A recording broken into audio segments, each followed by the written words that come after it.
Welcome to the Tech Egg. Don't get scrambled. Enjoy the video.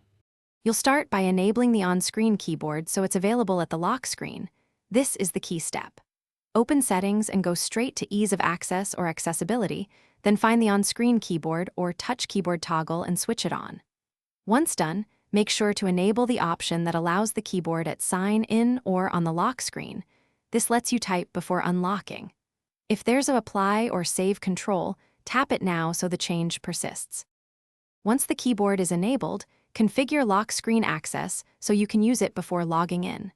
Navigate to Accounts, then Sign In Options or the lock screen settings, and enable any setting that allows accessibility features at Sign In. This step ensures the on-screen keyboard appears with the password field. Make sure relevant services like Touch Keyboard and Accessibility are allowed to run at Sign In, otherwise the keyboard won't show. Finally, lock the device and confirm the keyboard icon appears near the password input. To complete the process, tap the keyboard icon at the lock screen and enter your PIN or password with the on-screen keyboard.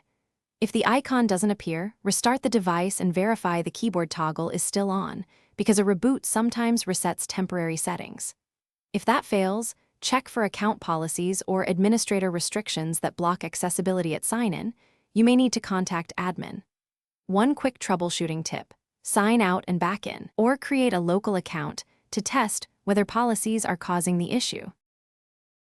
Thanks for watching. Consider subscribing if I helped unscramble your problems.